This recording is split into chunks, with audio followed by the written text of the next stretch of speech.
Apa itu Public Service Announcement?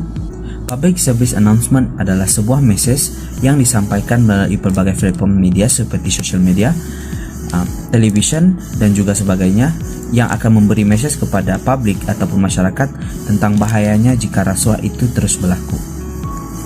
Apa itu rasuah? Perkataan rasuah diambil daripada perkataan Arab yaitu al-rishwah yang membawa maksud pemberian kekayaan dengan cara yang tidak halal.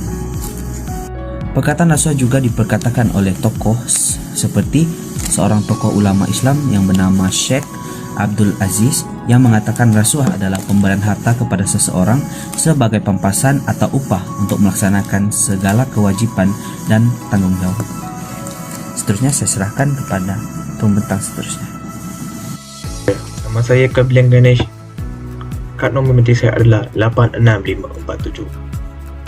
Hari ini saya membentangkan tentang rasuah.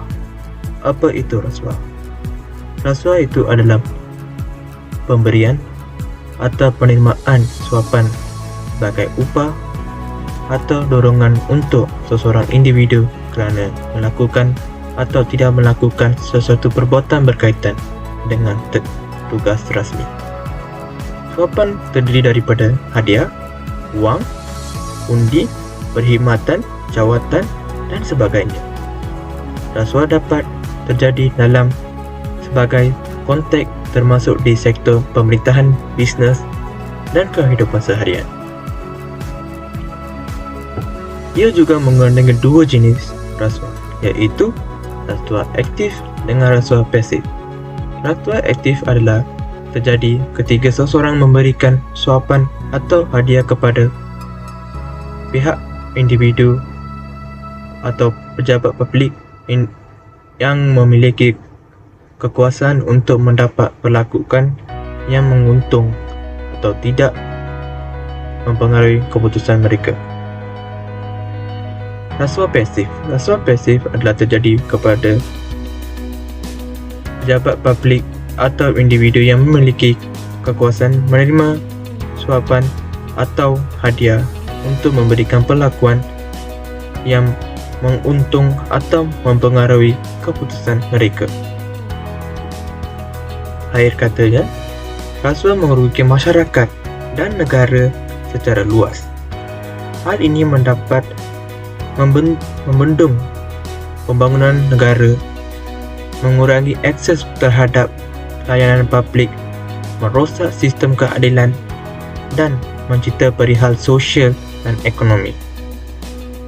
Banyak negara memiliki undang-undang dan lembaga khusus bertujuan untuk melawan dan membentas rasuah serta mementingkan tanggungjawab dan transparansi dalam pemerintahan dan sektor awam.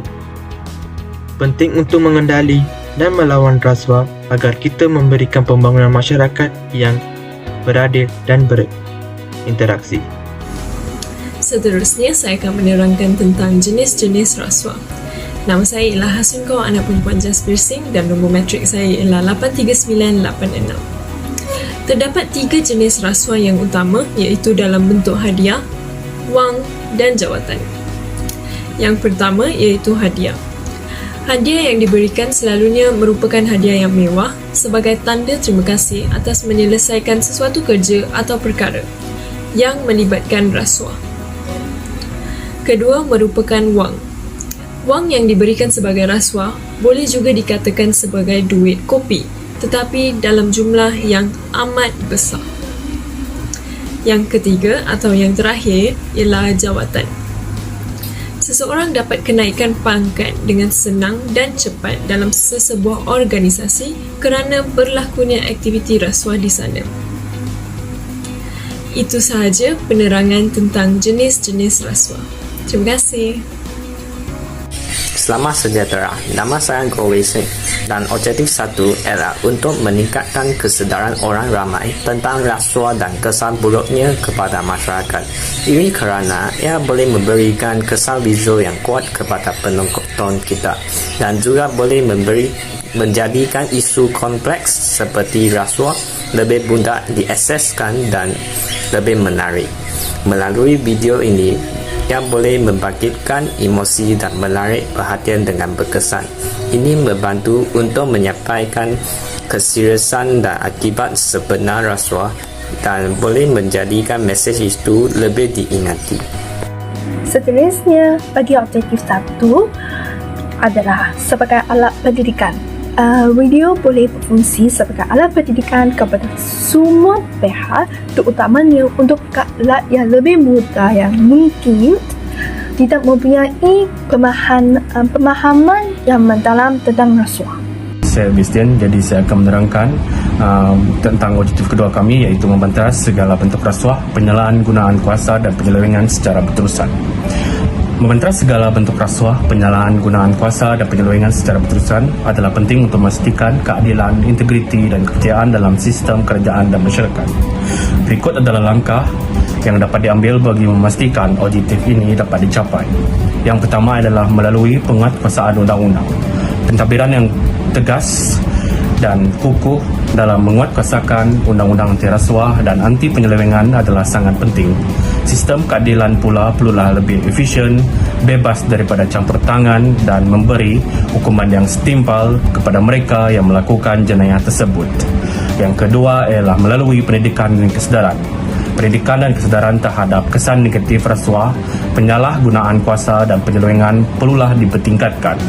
Melalui pendidikan, orang ramai akan memahami bahawa tindakan ini hanyalah merugikan masyarakat secara keseluruhannya dan menggalakkan mereka untuk memainkan peranan yang aktif bagi memerangi masalah ini. Itu saja daripada saya. Terima kasih.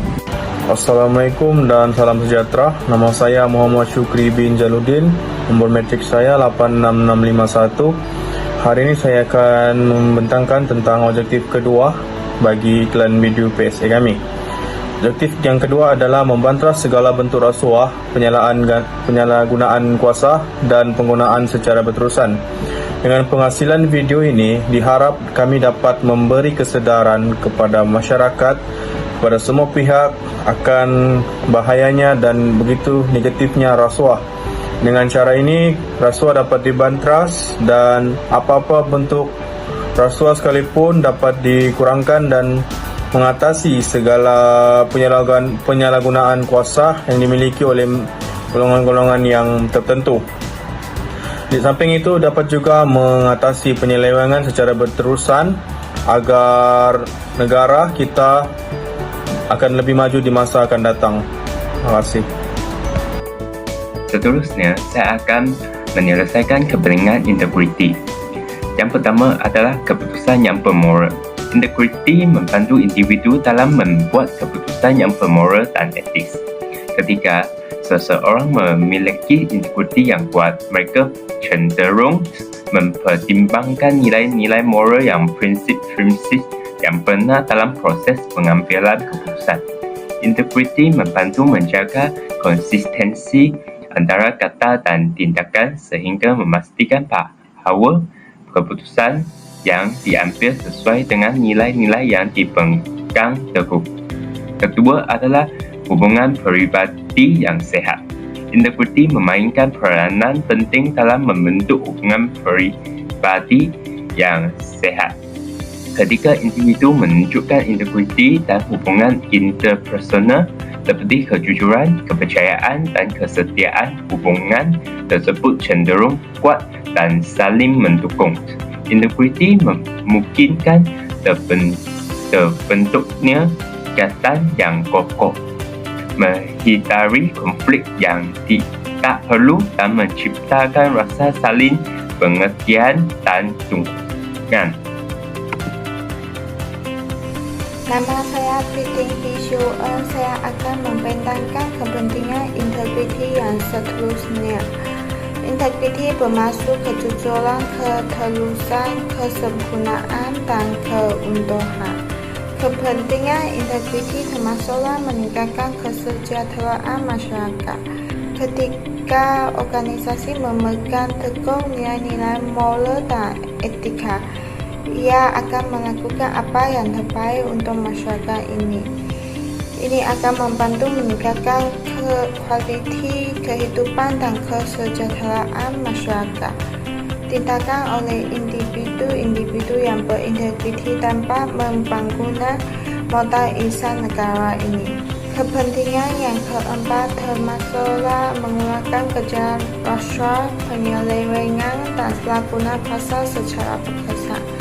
Individu yang berintegriti akan tetap mematuhi peraturan kerana tarif integriti memerlukan individu bertingkah laku berdasarkan prinsip moral dan nilai-nilai etika tanpa mengambil kira sama akan dilihat ataupun tidak.